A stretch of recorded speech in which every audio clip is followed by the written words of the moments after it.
सोनम वांगचुक यांचं आंदोलन सुरू आहे आणि यांच्या आंदोलनाला उद्धव ठाकरेंनी पाठिंबा दिलाय। वांगचुक यांच्या समर्थनार्थ विरोधकांनी राज्यात आंदोलन करावं असं आवाहन ठाकरेंनी केलंय। गरज पडल्यास दिल्लीच्या आंदोलनस्थळीही जाणार अशी माहिती ठाकरेंनी दिली आहे।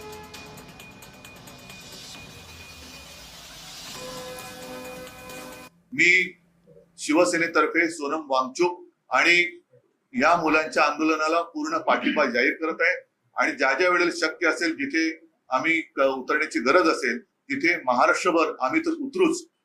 आपल्या माध्यमातून मी देशातील सर्व पक्षांना सांगतोय की आपण देखील आपापल्या राज्यातील प्रमुख शहरामध्ये या युवकांना बळ मिळेल अशा पद्धतीने काही प्रतिकात्मक असेल, आणखीन काही असेल, हे समर्थनार्थ आंदोलन करा किंवा प्रदर्शन करा की जेणेकरून आजही देशातली युवा शक्ती, जी आपण देशाचे भाग्य विधाते समजतो, त्या भाग्य विधात्यांना कळेल की आजचे जे भाग्य किंवा दुर्भाग्य विधाते आहेत हे आपल्या सोबत आहे। फरक काय पडतो, जर एखाद्या व्यक्तीकडनं एखादं काम नीट होत नसेल तर त्या व्यक्तीला बदलण्याची मागणी होत असेल की जिच्यामुळे लाखो विद्यार्थ्यांचं भविष्य हे बर्बाद होत असेल, तर त्या व्यक्तीला बदलायला काय हरकत आहे? त्याच्यामध्ये कमीपणा काय?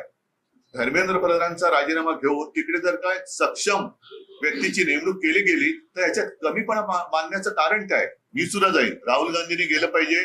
देशातील ज्यांना असं वाटतं, मग अगदी भारतीय जनता पक्षातले असले तरी, जसं मी राम रक्षा आंदोलनात भाजपच्या कट्टर कडवट हिंदुत्ववादींना आवाहन केलं होतं की ज्यांना हिंदू धर्माबद्दल प्रेम आहे त्यांनी सहभागी व्हावं, तसंच आज देखील मी पक्षाच्या पलीकडे जाऊन ज्यांना या देशातल्या युवकांबद्दल एक आस्था आहे, तो कोणत्याही पक्षाचा असो, पक्षाचे जोडे बाजूला ठेवून तिथे जावं अशी माझी सगळ्यांना विनंती।